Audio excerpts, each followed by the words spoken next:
The planet's puppet masters almost surely have a plan. There's clearly maybe something there beyond the realm of man. And until you've thoroughly tested every last close-adjusted view, I find the more you think you know, the less you really do. That's true, Dr. Zayas. Very well. Where would we be without THC?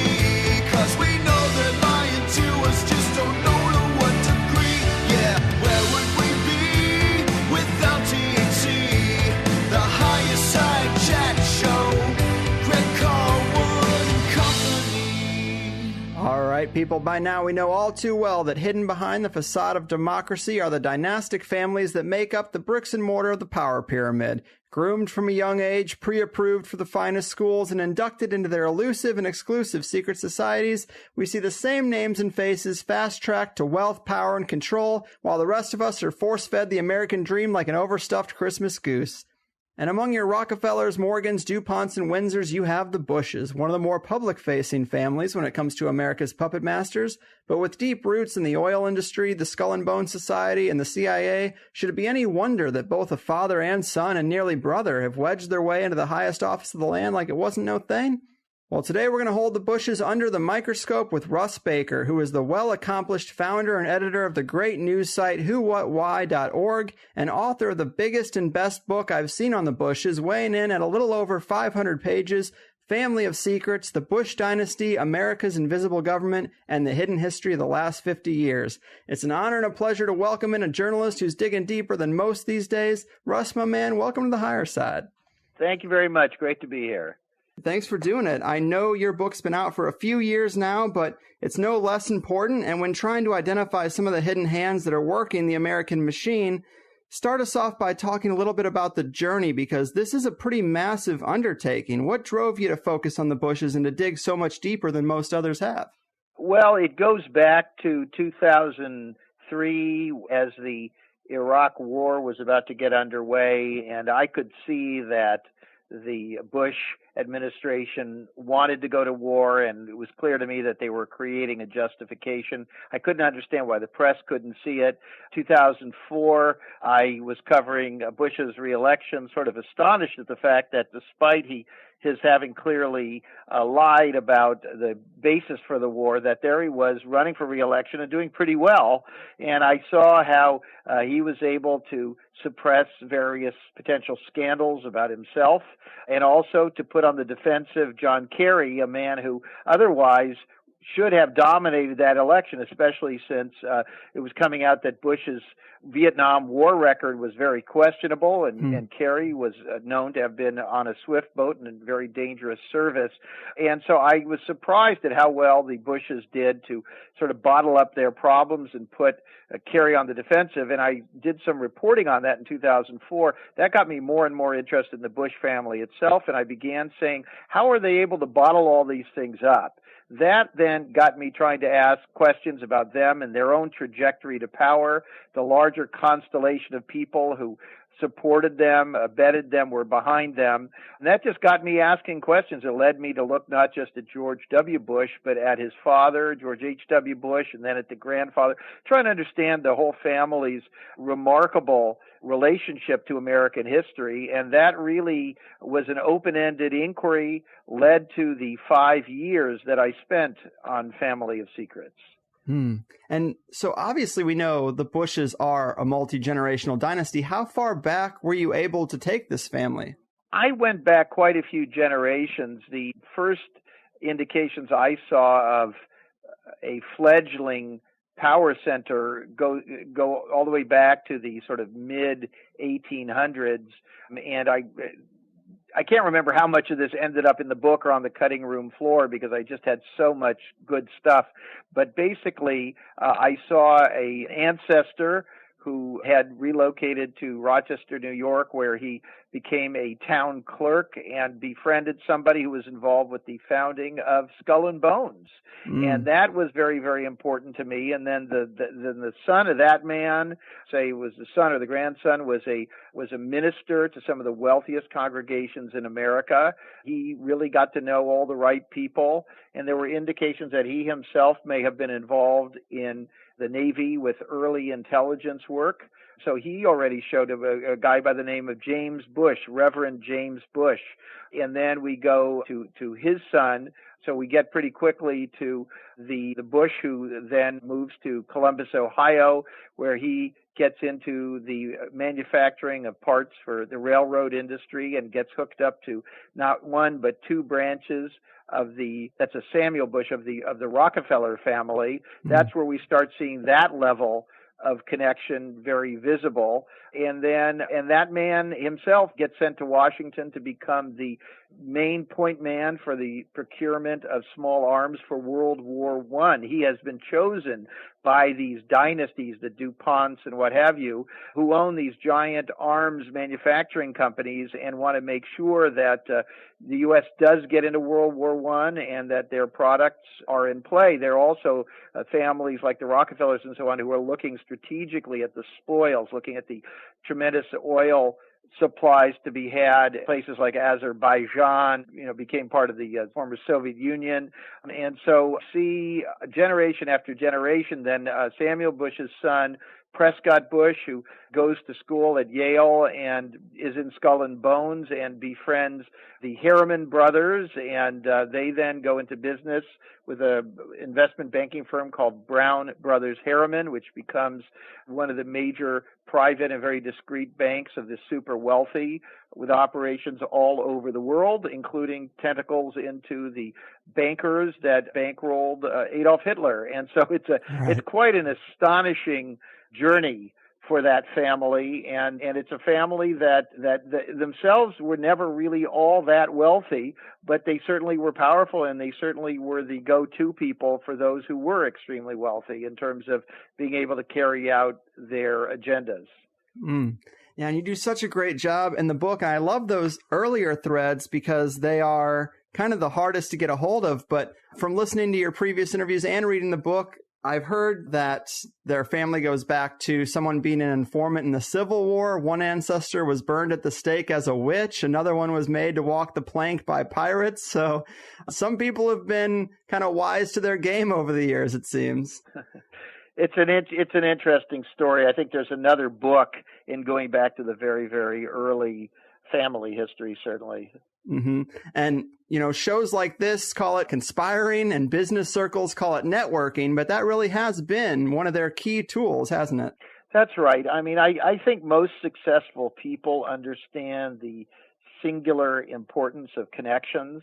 And what some people call conspiracy, I think, is really the ultimate in working connections, developing working connections, maintaining those networks and those relationships. And the Bush family was absolutely unsurpassed. By the time you got to George H.W. or Poppy Bush, he really was evincing this in the form of things like his Christmas card list, which I'm trying to remember what it had. It's tens of thousands of people would get Christmas cards from them every year, but they just maintained these tremendous networks.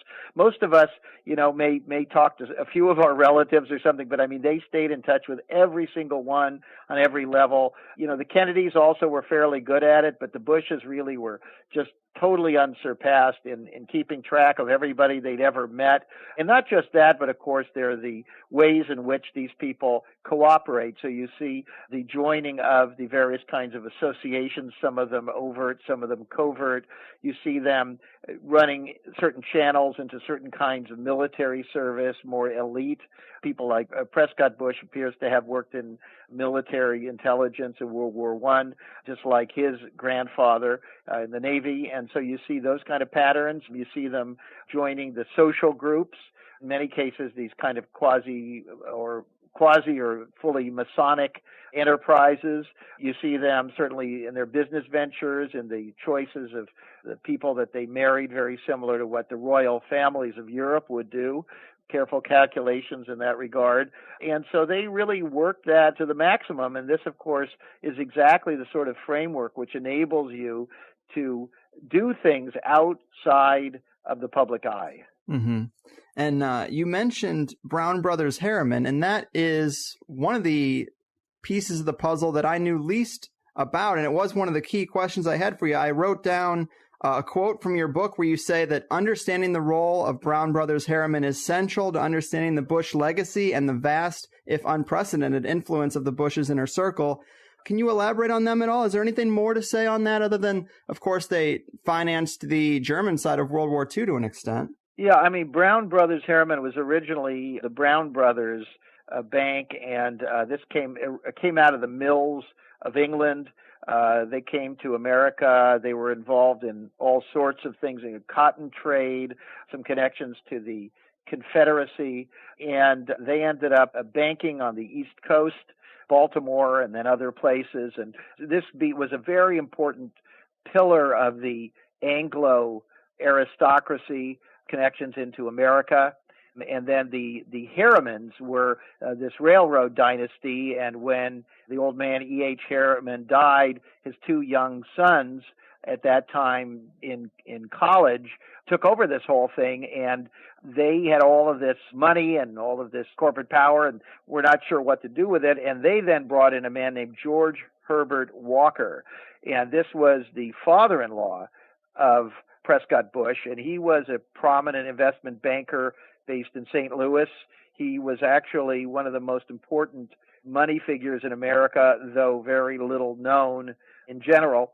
And he was brought in. He moved to New York, and they merged the Harrimans into Brown Brothers, and it became Brown Brothers Harriman. And then Prescott Bush was brought in, and he eventually became a partner there. Brown Brothers Harriman, because it was private, it was not publicly traded, did not have to do the kinds of filings that public companies did, was able to very discreetly handle the monies of some of the most exclusive families in this country. And the Brown Brothers, if you go back even before it was Brown Brothers Harriman, it was already involved in shaping much of American policy. You can find I believe it was a 1922 issue of The Nation magazine. The cover story was it was called The Republic of Brown Brothers, and it was about how they were so influential. They were almost like a country unto themselves. They could get the U.S. government to invade Nicaragua when their clients, companies like the United Fruit, Standard Fruit, and what have you, were threatened. Their interests were threatened by the peoples of those countries who were put upon rather severely, virtually enslaved, working under horrible conditions. The governments of those countries throughout Central America, much of South America, were really what they called these banana republic governments. They were often put into power and sustained by the forces like United Fruit and so on, and in turn outfits like Brown Brothers Harriman, and then major corporate law firms of the sorts like Sullivan and Cromwell, the firm out of which Allen and John Dulles came. And this is how all these people got to know each other. And then, of course, you see John Foster Dulles becomes the Secretary of State under Eisenhower. His brother Allen becomes the most influential director of the early Central Intelligence Agency. He's a close friend of Prescott Bush. And so all of these entities are fundamentally focused on protecting the wealth and the interests and the power of this relatively small number of families that were and continue to dominate America. Yeah, it is a fascinating story how they do this. And you mentioned Yale and the Skull and Bones Society, which is, that bullet point is about as far as a lot of people dig when it comes to these connections. They know that he was in Skull and Bones, but that's about it. And that is an organization built for high-level networking. Did Skull and Bones come up beyond just a club they were in while in college? You know, I certainly, it's a secret society, and they're all sworn not to reveal too much about the details. There are several books on Skull and Bones. My sense was that, you know, people poo-poo these things, and if you start talking about them, they kind of try to make fun of you. But what I always say is, look, the people who were members didn't think that it was something to be poo-pooed. They put great store in getting in and being a member. They thought this was extremely important. Now, unless you want to dismiss them as silly people, those who went on to becoming some of the most powerful and influential people in America, I think we ought to take it seriously and respect it. And what it was, well, that's hard to say what it is. That's hard to say. I think certainly people join these things for a sense of belonging, just like they join fraternities and sororities. They want to be accepted by other by elites. They want to get a leg up. There's a sense of, you're special. You're the elect. And so you join and you have to make certain sacrifices. You have to presumably do certain rituals. In many cases, skull and bones, and in others, humiliate or debase yourself to prove how badly you want to be in. And then you swear oaths of loyalty and of secrecy. And of course, once you've done that, that's a lifelong thing.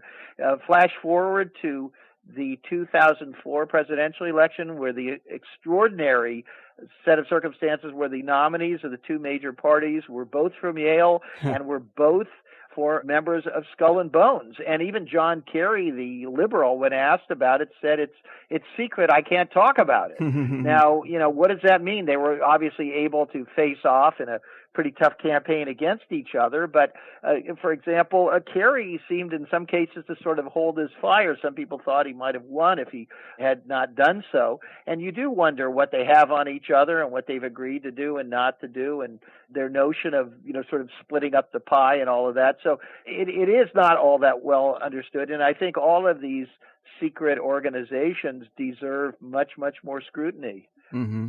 Yeah, I mean, obviously, from what I've heard, blackmail plays a huge role in these secret societies. You get somebody to do something embarrassing, like you mentioned, or something uncouth. And then if you put that person into a position of power years later, you've got that dirt on them. So if you put people in powerful positions and then you stay in the shadows, you can get them to do a lot to not have those dirty secrets from back in the day revealed. That's right. And there's no question that blackmail, particularly relating to sexual matters, but also to other things, has played a very important role in American politics. Maybe less so if you go back to the 19th century and part of the 20th century, where the press had an understanding that they were not to speak about certain things. They remained quiet about, for example, Franklin Roosevelt's health, John F. Kennedy's health. There were many, many things they did not talk about. Many, if not most of the presidents had lovers, and they did not talk about that. At some point that changed, and as that began to change, all bets were off. And because America is sort of famous for its somewhat Victorian mores in public, at least, this put these people very much on the defensive, and they understood that if they were to get into power or remain in power, that they could not afford for any of these things to come out. So yes, blackmail, very, very important. And all we have to do is look at people like Gary Hart and John Edwards and Ted Kennedy, and we can go on and on and on. I mean, these things, when they came out, really damaged them, kept them from becoming president. So the ability to be ensure that whatever there was about you that perhaps made you all too human, to make sure that did not come out, I think was part of all this. And certainly in the course of my research, I've seen all sorts of things about George W. Bush and his father and the grandfather and so on that never did come out, and that the public to this day doesn't know about. And perhaps it was these, to some extent, it was these networks that were protecting them. Mm-hmm. Yeah, and there are some great revelations in the book. Obviously, we're going to get to them. But one more question about kind of the older generations and wealth creation. Tell us about Dresser Industries. This is one of the places where Prescott seemed to make at least a little bit of his money, as I understand, right? Yeah, Dresser Industries went back to the early days of the oil industry, and it was what became known as an oil services company. It didn't actually prospect or drill for oil or refine petroleum products. It provided all kinds of other things, from well drilling equipment and derricks and what have you, drills and so forth. And Brown Brothers Harriman took over, bought out Dresser Industries, and then they appointed a friend of Prescott Bush to run the company, fellow by the name of Neil Mallon. And you see these names again and again, just like George Herbert Walker becomes the name that goes throughout the Bush family. They even do it with some of their friends. So George W. Bush's brother Neil, his name is actually Neil Mallon Bush. Right. So they named him after this friend of the family, Uncle Neil, who really wasn't in the family at all. And Neil Mallon, was just basically told that he would run this company. There's a story in my book, Family of Secrets, about that, where he comes back from, he's young and he's climbing mountains and traveling around Europe and carefree, and they just call him in and say, okay, now you have to run this company. And it's kind of amazing to hear those stories. There's another one with Dick Cheney, where Dick Cheney was, la-di-da-di-da, and he's out on a hunting trip. And while he's out hunting, some of the other people on the trip are at the lodge, and they've decided that he's going to take over and run another company called Halliburton. And eventually, by the way, Dresser and Halliburton become merged and part of the same company. And so these are the untold stories of the infrastructure of so much of American industry and how these things are connected. Now, Dresser Industries interested me a great deal because I saw the role that it played very much as a cooperative entity with the American intelligence apparatus. And Dresser Industries not only provided cover for people working in intelligence, I found documents where they were briefing or talking to people in the CIA, including Alan Dulles, about various enterprises in the Caribbean, dealing with Castro and what have you. And they also provided a job for a young George H.W. Bush when he was starting out. And I guess we'll get into that later, but ended up that was essentially a kind of a no-show job that was cover for him so that he could do intelligence work. Yeah, it must be nice to have the lodge just setting up company after company to put you at the head of. Wish we were all so lucky. But to jump ahead a little bit, one of the big revelations in Family of Secrets is Poppy's secret life. And, a lot of people know that Poppy Bush, H.W. Bush, was director of the CIA for 1 year in 1976, but I've heard a lot of researchers suggest that his ties go much deeper, but you actually connect quite a few dots, along with another researcher, Joseph McBride, to make a pretty conclusive case that his ties to the CIA go much deeper, don't they? Yeah, I mean, McBride and one other person had found some obscure, overlooked documents, memos that referenced a George Bush as being in the CIA in some capacity, dating back to 1963, at the time of John F. Kennedy's assassination. And these stories came out in the late 80s as George H.W. Bush, then vice president, was about to be anointed president. And they were pretty much suppressed, but they were important stories. And I took a close look at that and wondered, well, what did this all mean? And was that the same man or was that not?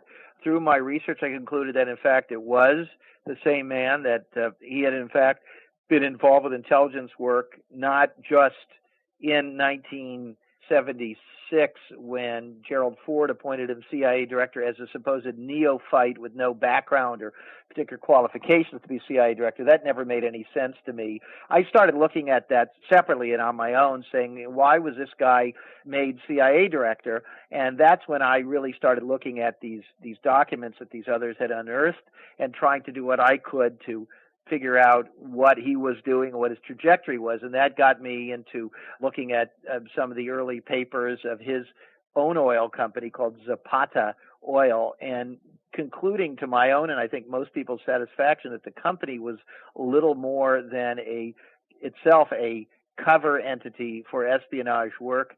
Zapata Offshore was a small company that seemed never to turn a profit, yet they were traveling all over the world constantly, always in hot spots and often in places where they had no seeming offshore drilling business. And I could see what that was, and I began to map out George H.W. Bush's connections to all these other fellows who also had gone to these Ivy League schools and grown up together, and they were there was no question that they were very important, very high-level CIA people. And this developed this notion of this whole constellation of sort of this substrata of American power where these corporations and these banks and these oil companies are kind of operating seamlessly with the largely and almost completely opaque, mysterious American intelligence apparatus, the foreign policy apparatus, and so on, that I began to see how this was all of it together, a means of perpetuating the influence, wealth, and impact of this relatively small American elite. Mm-hmm. And with the CIA connections, it's really interesting because something you talk about in the book that I hadn't really considered is that before there was an official CIA or Office of Strategic Services, major companies had their own private agents and spies. So it makes perfect sense that when these government agencies opened, they'd hire some of these agents. And that's problematic right from the start, isn't it? Yeah, and in fact, governments always had a stream of intelligence, if you want to call it that, of reports that they used, even without having formal spy agencies. The United States, well, first of all, the military had always served as, the military intelligence had existed for a long time. I think as long as there's been military, there's always been an intelligence component because, of course, scouts and collecting information about the enemy troops has always been a core function of any military. Mm-hmm. And then on non-military matters, you had these companies going abroad. Well, they were doing business and they were having problems and they were collecting information. They were conveying it to the American State Department and to others, to their own networks back home. And so this was the main method. In fact, Franklin Roosevelt was firmly against creating a non-military peacetime intelligence organization. He saw it as dangerous, a potential threat to democracy. He was rather prescient, I think, in that regard. But yes, there are these informal networks. And then what happened was the great American corporations, the Ford Motor Company, Coca-Cola, Pepsi-Cola, which United Fruit and so on, they were doing essentially their own intelligence gathering. And of course, they had their operations all over the world and their relationships with these leaders and dictators. And so they had all their information coming through. And so that when the CIA was created, it was very easy to sort of continue operating through these entities. IBM was another one. Believe it or not, the Singer Sewing Machine Company, which is regarded mm-hmm. as one of the world's first multinational corporation. They all were in this game. Yeah, man. And it's really impressive that you've been able to put all this together and these HW CIA Secret Life connections, because Poppy Bush has been notoriously careful about his paper trail ever since the early days in the Navy, hasn't he? He has, and there's a story in Family of Secrets about that. I guess you recall that he had produced some sort of a report, and he sent it in, and he wrote down a bunch of stuff, and he was excoriated by his commanding officer, who said, "Don't ever put this stuff down on paper." And he certainly took that to heart, and he became a very, very secretive man, and so secretive that he knew how to he went to great extreme measures to sort of not be implicated in much of anything. And we see this playing out in matters like Iran-Contra, where in all likelihood he was a key figure, an instigator, whatever you want to call it, the Bay of Pigs invasion, where it appears that he was an important figure there. And then as I get into my book, indications that something was afoot. Dallas in 1963 that George Herbert Walker Bush again was part of, but he was so careful. And what I do in Family of Secrets is I go through some instances where we can actually unravel it. Despite his care, we can see where he's creating alibis and misleading paper trails and so forth. But in the end, of course, those things are also the things that show what he was really doing. Mm-hmm. And you had mentioned Zapata Oil, and his partner in starting that up was a guy named Thomas Devine. And he very much was a CIA employee, so you can definitely tell there was an early connection to some degree. And I actually was really impressed how personally involved you got with this investigation. You actually called Thomas Devine up yourself, and outside of a little back and forth, he was instructed by HW not to cooperate, right? That's right. He actually, at this point he was, I guess, well in his 80s or something, and he just, when I called him, he didn't deny anything. He sort of was very careful. He said, "Oh, I see, and what is this about? And well, let me make some calls and get back to you." Which is exactly what you expect the consummate intelligence officer to do. He was sort of unflappable. Had no reason to know that I was going to call him. But then he actually asked me whether my book was authorized or approved. And I thought that was very interesting because, of course, the establishment, and this is one of the main themes in Family of Secrets in my work throughout my career, and a key point that we focus on with our news site, whowhatwhy.org, is about how the public perceptions are manipulated through a controlled media. And we see this in the form of the book publishing industry. That's one component of it, where, for example, a book came out not that long ago by the former editor of Newsweek, and it was very much an authorized biography of George H.W. Bush. Even though my book was already out for a number of years, even though it's a bestseller, he completely ignored all of the revelations in there and went back to the old stories, all the old phony stuff that the Bushes have been putting out. And of course, he, unlike me, was invited on to all the major television shows and radio, and they staggeringly, and this is revealing about the fundamental corruption of the media, and not just the media, but academia and book publishing and so forth, that they are perfectly able to just look the other way and act like none of this scholarship or research has been done, play the game, and have these kinds of people on there with their mythologies. And so, they don't go and call the Thomas Devines and ask George Herbert Walker Bush what he was doing on November 22, 1963 in Dallas, and why he was having lunch that week with a man named Alfred Ulmer, an old friend of his who was the former CIA bureau chief in a number of countries when there was a military coups and when there were attempts to overthrow leaders who the U.S. Disapproved of. None of that ever seems to make it into those books that are the only ones that most people hear about, because they hear about almost all this stuff not through shows like yours, but through the traditional media. Right. And that is a component we've been looking at a lot recently, this PR machine that these elites have. Rockefeller had a great one, and the Bushes are obviously no different. But I think a lot of people think these books are just kind of ego service, but clearly they're more than that. They use these books to kind of fudge their backstory and create their alibis in some senses. And you see this pretty clearly when it comes to their military record, especially in Poppy Bush's case, right? Yes, that's right. I mean, when I looked at his World War II service, and of course that he was a war hero, a decorated pilot who had survived the downing of his plane. This was all part of what they used when he ran for office.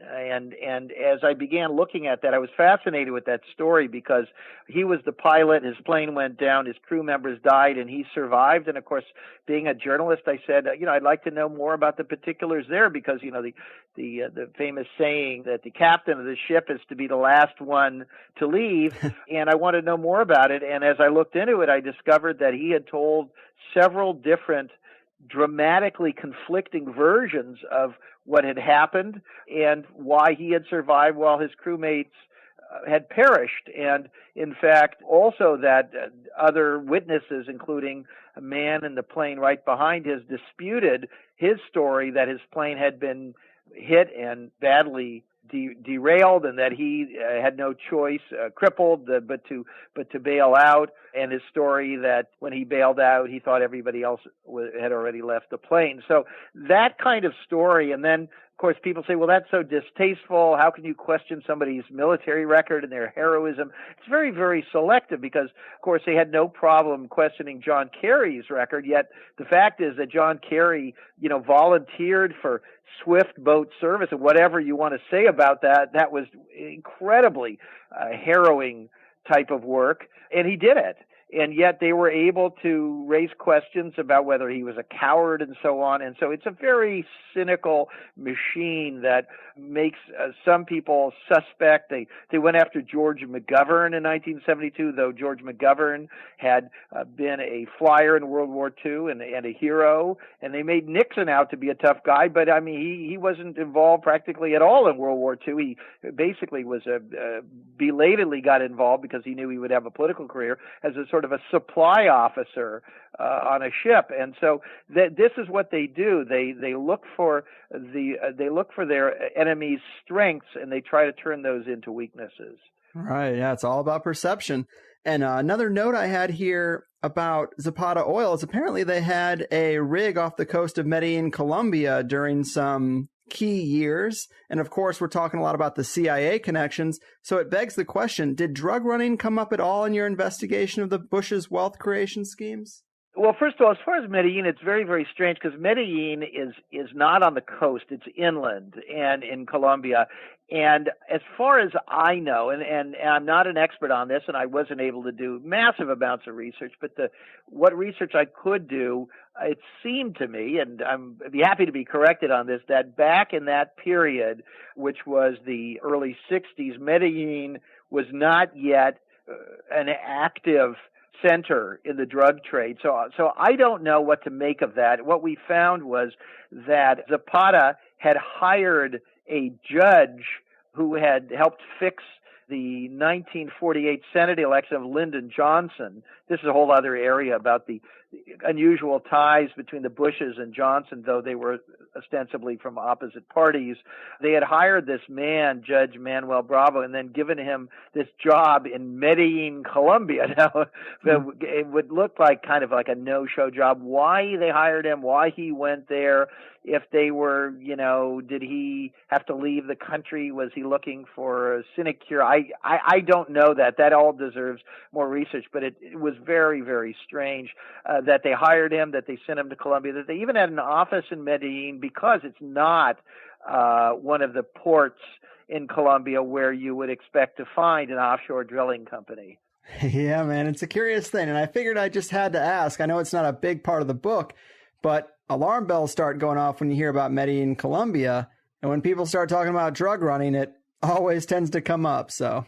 It does, and let me just say, by the way, that I don't want to skirt that issue. The CIA has been extremely complicit in the drug trade throughout the world. We see that even now with the poppies in Afghanistan, but we saw that very much in Laos, where a former Coca-Cola factory had been turned into a giant drug factory where the planes were being used, the planes of the CIA proprietaries were being used to shuttle drugs. We saw that, the allegations regarding the introduction of crack cocaine into America, we saw with the Iran-Contra, with the role of the drug trade there. The intelligence world has always, they move huge amounts of money. Probably the biggest activity of these, the term intelligence, by the way, is a misnomer because although that's the most acceptable work that we would see these organizations doing, it's often the most dismissed internally. It's the covert operations or the often illegal, aggressive behavior from, sabotage to blackmail to assassination that often define these organizations.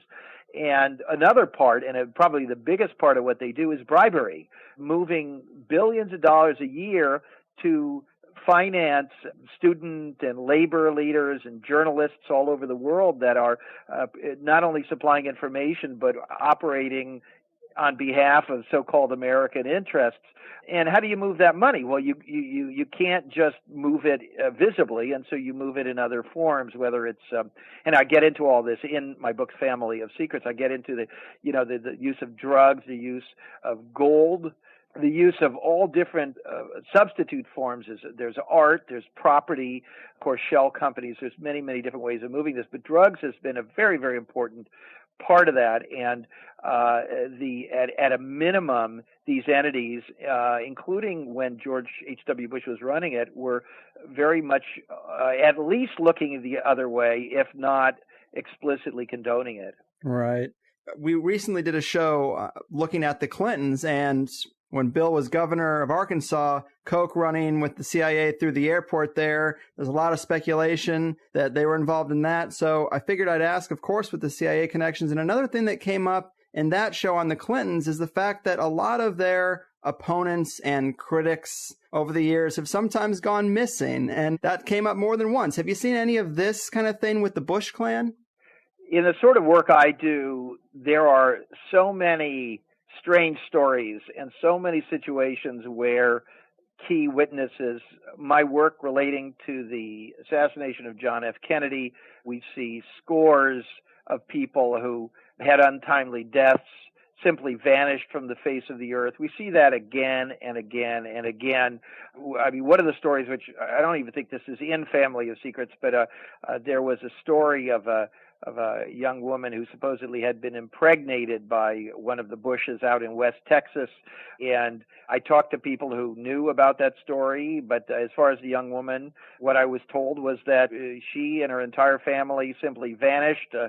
Some vehicle showed up and all of their belongings were put into it, and they were never seen again. So, yes, these kind of things definitely do happen. Jesus, man. And I've heard you say something to the effect that the Bushes are just the worker bees of the network. And, you know, they're obviously some of the most public figures in it, but what can you tell us about maybe their bosses?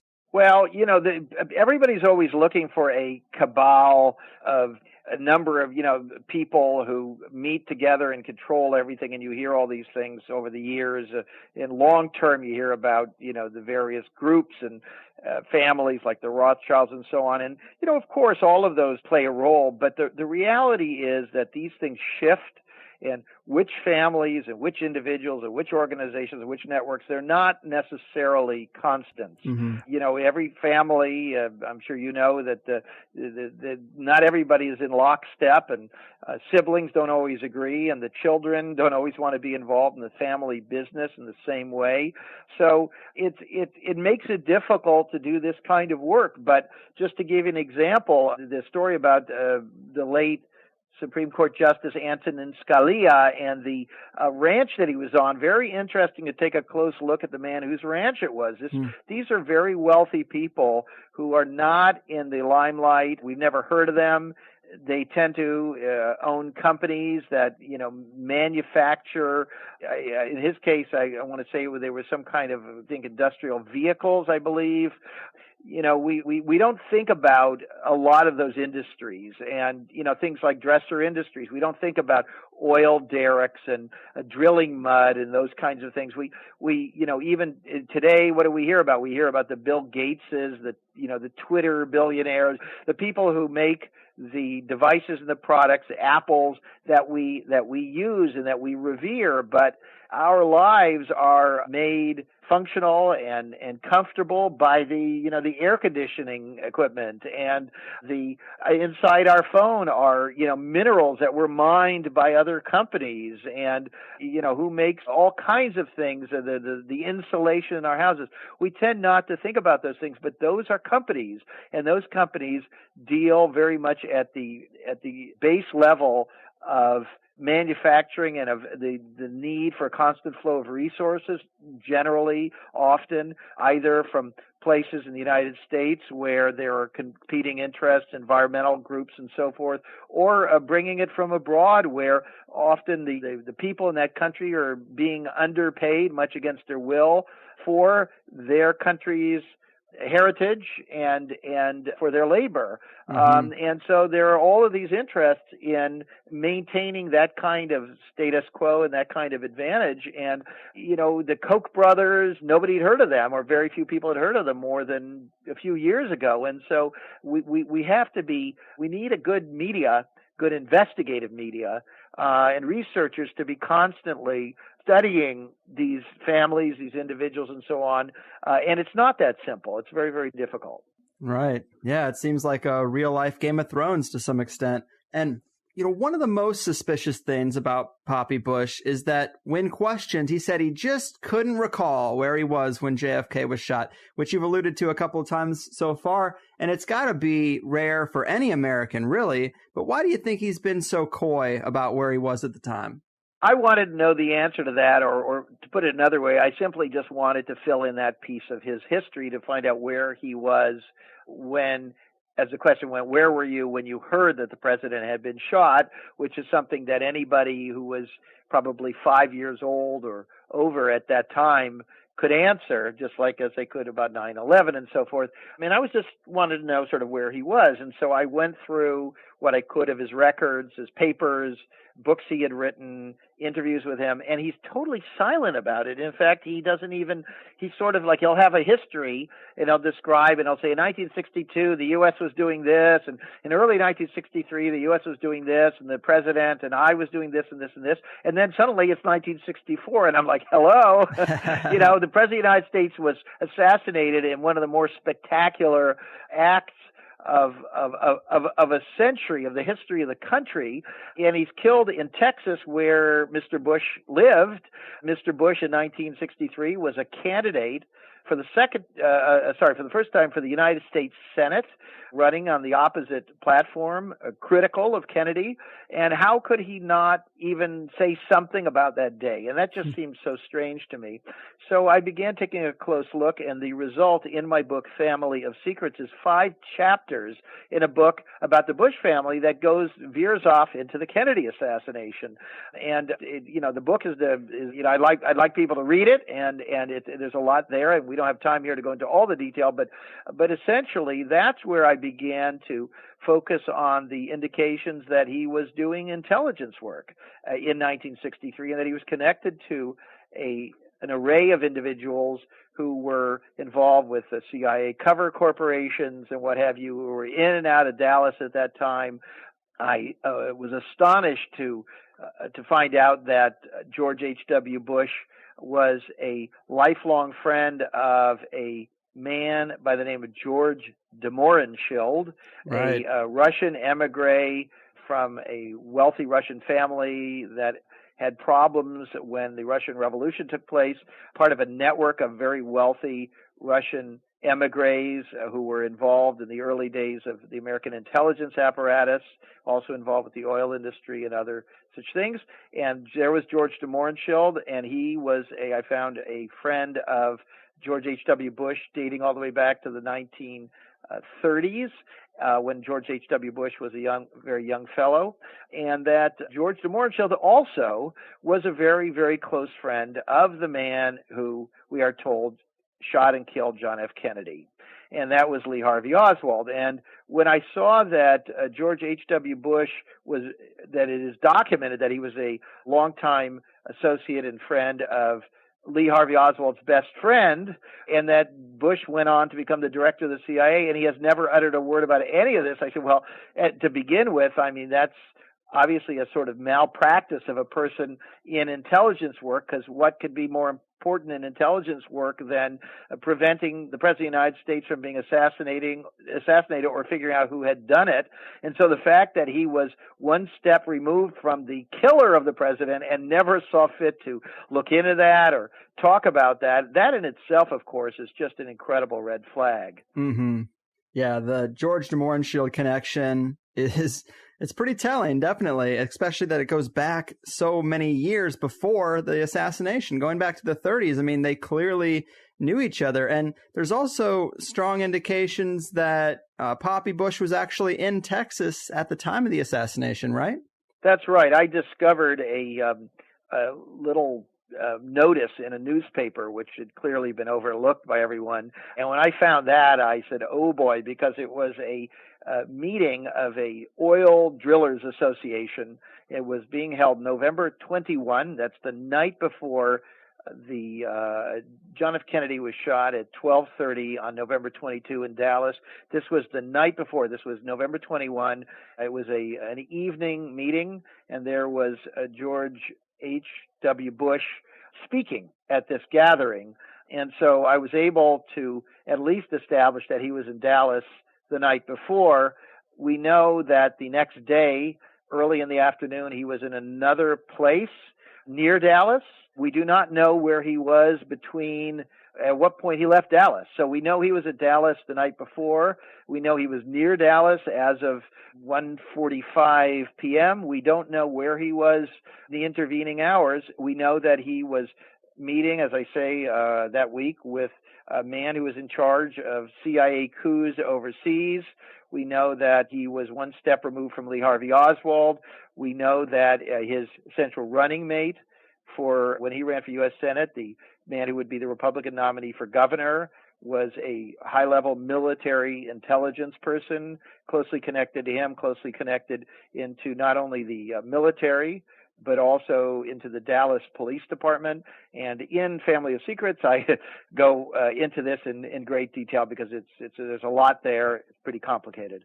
It is, but it's been long suspected that the assassination was a CIA operation, so I wouldn't be surprised if he was involved to some degree. Well, it's also important to remember that his family were very, very close personally with Allen Dulles, who was the CIA director who Kennedy had deposed, had removed. And so Allen Dulles and his network of top people were removed from the CIA, and they remained at large in a sense because they left at the end of 61 after the failed Bay of Pigs and so forth.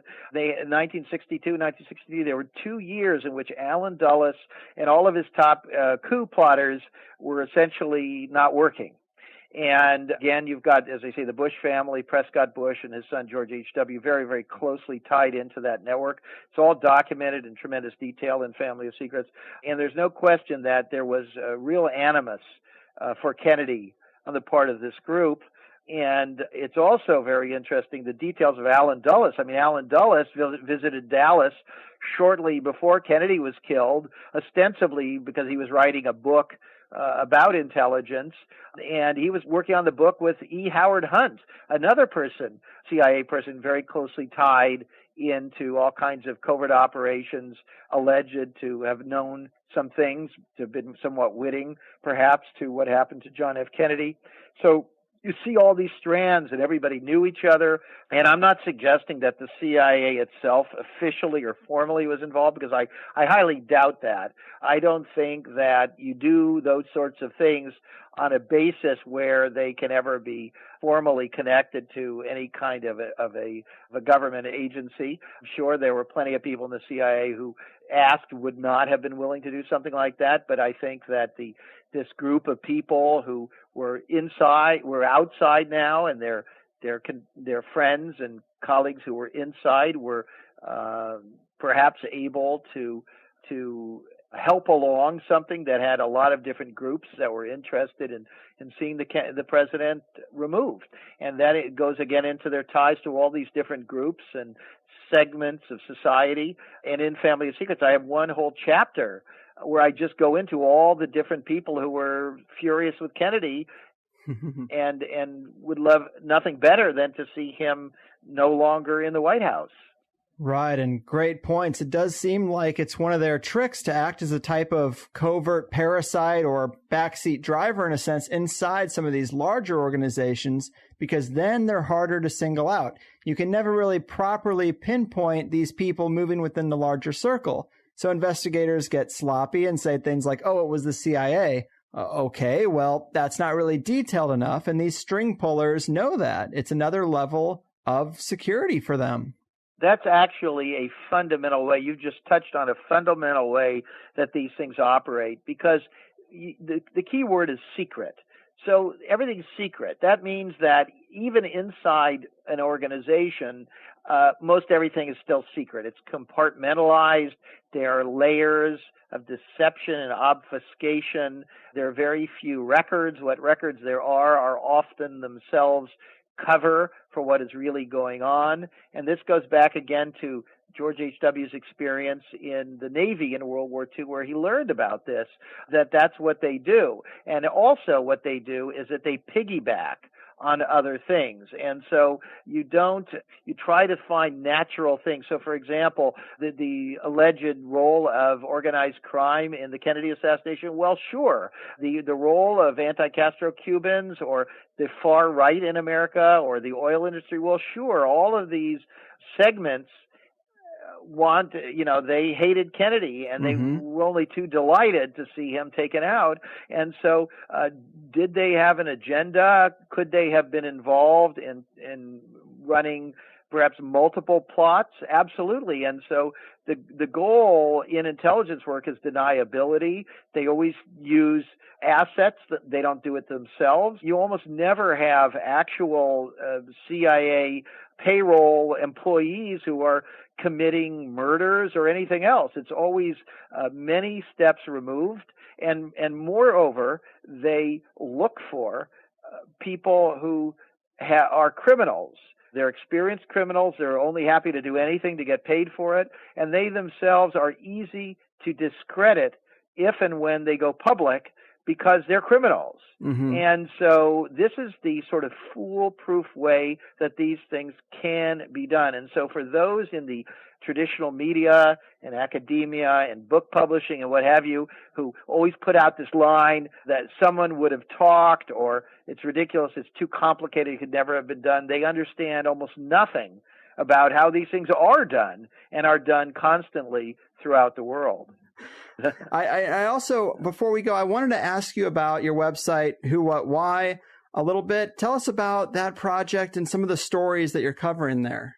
I started Who, What, Why. Well, I began playing around with it right around the time that I was starting to write Family of Secrets. Already then, even before I was shut out with the book, I already had a sense that there were important stories that could not be told in the media. And I experienced that in my years of working for respected news organizations in the United States and around the world. I could see that you had to self-censor, that you could not get into these kinds of fascinating and important topics that you and I have been discussing today. And I saw that there was a need to create a whole new media that was not accountable to the establishment. But I also saw that the so-called alternative media wasn't the solution I had in mind either, because of the propensity to preach to the converted and to follow a particular party or ideological line. And what I was seeking was to whether it was possible to create a more pure journalism, closer to the type of journalism that I was hoping to be part of when I was studying journalism and being told that this is what we ought to aspire toward.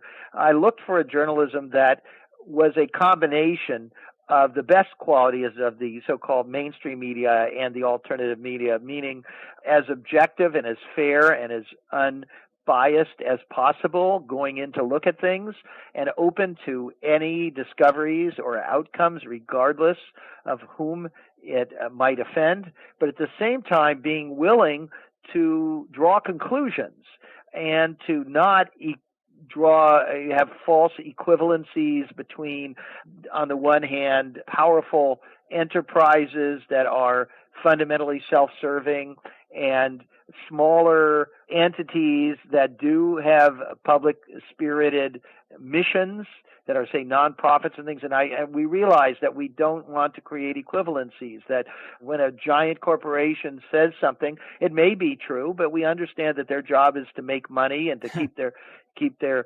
positions, and that sometimes when an environmental organization, someone else says something, it may be untrue or exaggerated or serving their own purposes, but that the missions of those two entities are fundamentally different, and we ought to look at them differently and their biases and their agendas and so forth when we talk to them.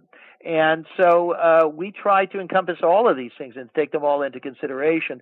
Who, What, Why is a nonprofit, and unlike a lot of nonprofits, we are not taking large sums of money from big establishment foundations.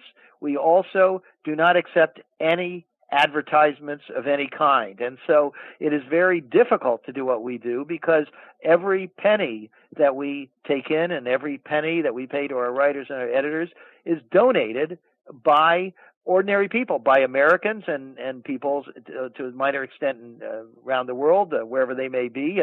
There are people elsewhere who care about America having good journalism. It affects them too. But in any case, we have run it on a shoestring. We continue to run it on a shoestring. We're hoping that the donations from people who read our site will continue to grow and people will support us so that we can expand. We are expanding. We'd like to expand much more. We would like to become a major news organization, a first or second read, if you will, where people can go on a daily or even hourly basis when something happens in the world and they say, I want to know what's really going on and I want to read quality work by skeptical, serious, fair-minded diggers. That's what we seek to do. We think it makes us not wholly unique, but largely unique in the totality of what we represent. We also like to combine that with liveliness, fun, bit of a sense of humor, edgy headlines and pictures. And we're going to keep on experimenting and introducing new concepts all the time. We welcome members of the public to get involved, particularly those who have any kind of professional skills that any organization, not just a news organization, can use. We welcome people in everything from social media to marketing to management to technology. We also welcome people who have skills in research or reporting or writing or editing or video, all of these kinds of things. We're going to grow it as a people-powered enterprise, and we hope and expect to be around for a very, very long time.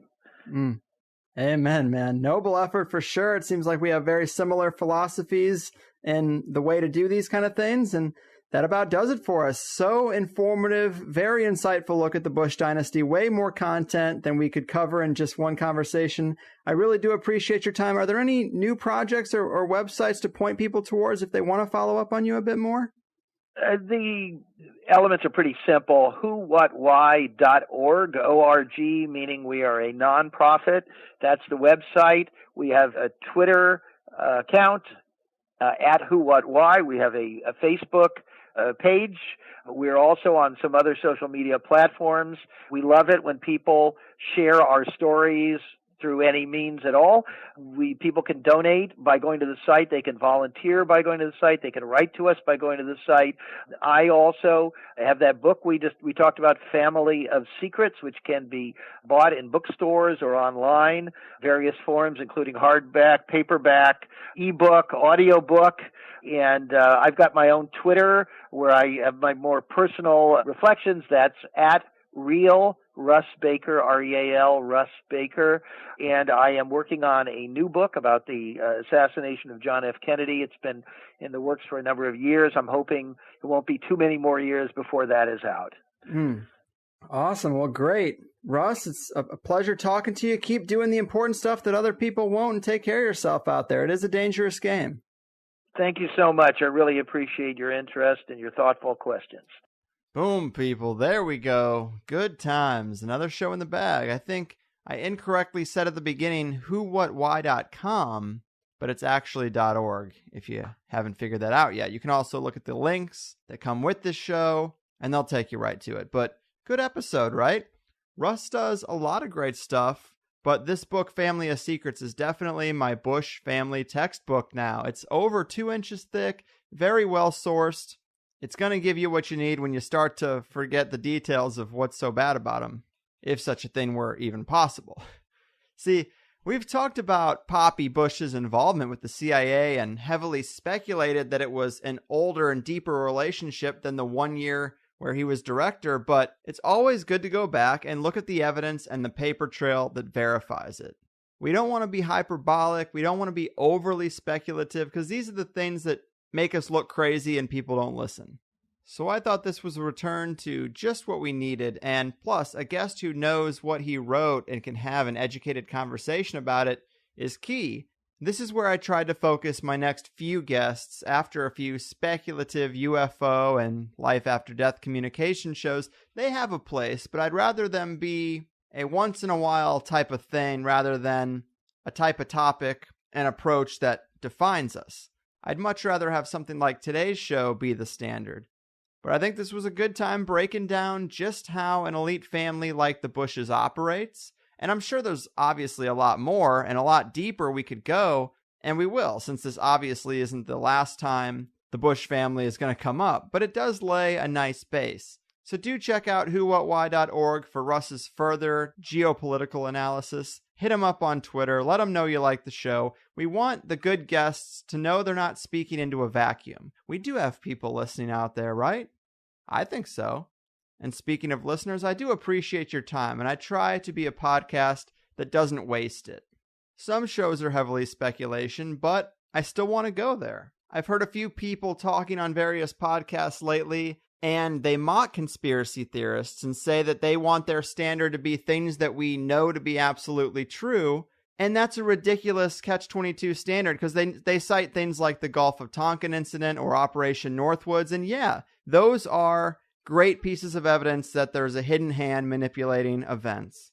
But these things are so old, and the only reason that you feel comfortable talking about them is because they've been verified by the official source. So where does that leave a person like this on something like 9/11? You're just going to wait until 2045 where the government finally comes out and says, yeah, we did that. Because that day might come. When enough time goes by, after a few generations, it's all new people, and they don't really feel responsible for the crimes of old, and sometimes they come out. But if your standard is that things need to be verified by official mainstream sources that are controlled by the very people who are perpetrating these crimes, then you're caught in a place where you're never really going to understand what's going on. So you do need to speculate. You do need to look at things like Operation Northwoods and the Gulf of Tonkin incident and say, yeah, these are the things we can verify, and these are the things that allow me to realize 9/11 fits a certain template that had been suggested before and carried out before. That's its usefulness. Not to say these are real conspiracies and 9/11 is just wild speculation. You can't wait to accept these things until they've been proven in a court of law, because a lot of times that isn't going to happen. It's about recognizing patterns, identifying agendas, and looking at events and saying, does this fit? Does this further their goals? If it does, you can probably assume it wasn't random. You should be able to take an event and say that even though you can't fully verify it based on things in the past and the agenda going forward, something's fishy here. Something just doesn't smell right. And I know that sometimes the speculation goes too far. I guess that's my point. And that's what a show like this does. It breathes. It goes out maybe a little too far, and then it pulls back. But we should take what we know and extrapolate further on it, not just stop there and think that, oh, that must be all there is to know. Edward Snowden told us all about the surveillance problems with the NSA, and they tell me that on the news, and I think he's a legitimate whistleblower, and that's probably the extent of these programs. Or, hey, I can study history and recognize half a dozen false flags, but I'm sure those don't happen anymore. That's a really bad approach to things, even if you think that we sometimes take it to extremes that seem ridiculous. You gotta question everything. Because personally, I say fuck them. I'd rather go too far than not far enough. And what's with these vague statements? You're thinking, Carlwood, just tell us what you're saying. What are you referring to? Well, I'm referring to a lot of things. I'm referring to recent events in Orlando. I'm referring to last week's show. And I'm just talking about a general approach I like to apply to all of these things. That's all. I'm rambling, but the next show is going to be really interesting in this context. I already recorded it, and it goes deeper into the idea of weaponized medicine and vaccines than we ever have before. And this author also had quite a lot of documentation and research showing that it goes a lot further than just a tainted polio vaccine in the 50s. I think it's going to be one of those episodes that lights a lot of people up. Some shows are just primed for a big response, good or bad. I just know. Today's episode probably didn't surprise a lot of people, but it's good to have some examples and concrete details about this kind of corruption. So when someone asks you at Thanksgiving dinner, well, what is it exactly about the Bushes that you hate so much? Now you have a good amount of ammunition, and you don't even have to invoke 9/11. It's good to be educated and to be able to back up your points. And thanks to guys like Russ doing the hard work to put it all together, All we have to do is familiarize ourselves with it. But if you like the first hour, you know how to get more. Just sign up for THC Plus for $5 a month. You're getting 5 2-hour shows. I know that everyone is doing this goddamn model now, but you just got to go with the shows that you think do the best job. And I hope I'm one of them. In the second hour of today's show, we got into how Richard Nixon was a Bush Dynasty puppet, details about how Poppy Bush groomed and nurtured people within his oil drilling company, the rise of George W. Bush, how he used family connections to climb the political ladder despite the skeletons in his closet and the lack of qualifications to run the country, how the Bushes are connected to the Saudi royal family in the Middle East and how that might connect to Al-Qaeda and 9/11, things we're still dealing with today, and honestly, just a lot more ammunition for that inevitably awkward holiday family argument. You're gonna have it, you might as well win. But that's about it for me. Keep your head up in these troubled times, and I'll see you soon. Your move, Bush Dynasty and the pathetic puppets drunk on the illusion of power caught in their wicked web. Your fucking move. They built a little empire out of some crazy garbage called the blood of the exploited working class. But they've overcome their shyness. Now we're calling them your highness. And the world screams, save me, THC. They destroyed the bonds of friendship and respect between the only people left who'd even look them in the eye. Now they laugh and make a fortune off the same ones that they tortured. And a world screams, save me, THC. Let's look for Jesus, some will say. But Mr. Jesus is so far away. Now you're the only one who can tell me if it's true. The Bilderbergs and Argents too, they built a little empire out of some crazy garbage called the blood of the exploited working class. But they've overcome their shyness. Now we're calling them your highness. And the world screams, save me, THC. Save me, THC. Hey guys, thanks for listening to the first hour of the Higher Side Chats podcast with me, Greg Carlwood. If you don't know, there is a second hour to all the episodes we do around here. Generally, we're able to get a lot deeper into the topics and ideas that a guest is about, so if you enjoyed what you've heard from THC for free, consider signing up at thehighersidechatsplus.com to get the second hour of the 5 shows I put together each month. I never really wanted to be a paid subscriber podcast, but I really hate the idea of spending airtime promoting some product that's completely unrelated and telling you the best way to support the show is to buy an audiobook or new underwear by mail or something crazy like that. So instead, if you like the show, double your time with it for $5 a month and let's cut out all the other shit. It's half the price of a movie ticket and you get at least an extra 5 hours of show a month. Collectively, it keeps us stable and it frees me from wasting your time with anything but the show you came to listen to. It's really the only way for an independent one-man show to make it, and I do what I can so that it's worth your while. Since we started this, I've always tried to use the subscriptions to improve the podcast and make signups more advantageous. It started with just a second hour for the main show, but now we've got a nice forum going where people can get deeper in conversation about the episodes with other listeners, submit a candidate in the guest request thread, or share their own personal projects to get out of the soul-crushing 9-to-5 cog-in-the-wheel life on the entrepreneurs thread. The forum and the plus comments are always the first places I try to go for listener engagement, but it does get harder as the show gets more popular. Because of that, there's also a direct messaging feature that you can use to reach me through the plus site also. But beyond the forum, if you like any of the music I've used for THC, most of it I've hired artists to make, and I provide it all as free downloads to Plus members too. So if you like a particular song you've heard close the show out recently, come get the MP3. I should also mention that if you don't like the idea of paying $5 recurring every month, I get that. You can buy 3 months, 6 months, or a year up front and just be done with it. I have plenty of listeners who send checks and money orders to the P.O. Box too. I try to make it as easy for people as I can, and you can read more about it on the sign-up page. Also, be sure to check out the FAQ help page on the Plus site if you have any questions or concerns about how to listen to a password-protected show on your devices. I've highlighted a lot of great solutions, and one of those would be the iPhone app that just recently hit the Apple App Store. A super kind and talented listener made it for us, and you can use it to stream or download either the free or the Plus show. If you're on Android, I'd use Pocket Casts or Podcast Addict and subscribe to the feed manually that way.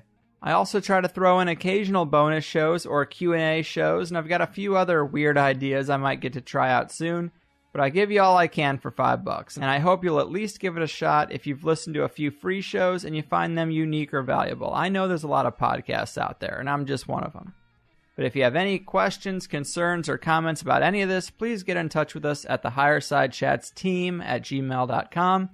I also wanted to plug the Higher Side newsletter I'm going to be putting out, totally free for anyone who wants to sign up at the main internet website for the show, thehighersidechats.com.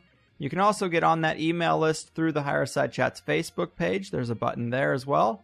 But the reason I'm doing this is because I get tons and tons of emails after a show goes up asking me about how I feel about a particular guest or topic, and the wrap-up isn't always the best place to do that, especially if I have anything negative to say. Sometimes the dust needs to settle. Sometimes I need to hear feedback from you guys first.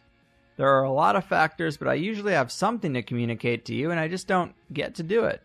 So on the first of the month, I plan to send out a little newsletter with my thoughts about the 5 shows the previous month, and talk to you about anything else that's on my mind or that's going on. And what's probably most enticing is that I'm going to give you some insight into at least one guest I have coming up in the month, which people have been begging for some posted schedule for a long time. I personally think I'd like the surprise. But sign up for the Higher Side newsletter. It's free. It comes out on the first of the month, and I won't waste your time with any other emails. And that's it. I appreciate you listening. I try to give alternative ideas and guests a fair shake on a high-quality podcast, expose some deep-level conspiracies without the yelling, and I hope to offer some inspiration that even though the system relentlessly suggests you should follow their blueprint to mediocrity, you can do your own thing and live a much happier life despite all the negativity in the world. So go ahead and treat yourself. Isn't it about time?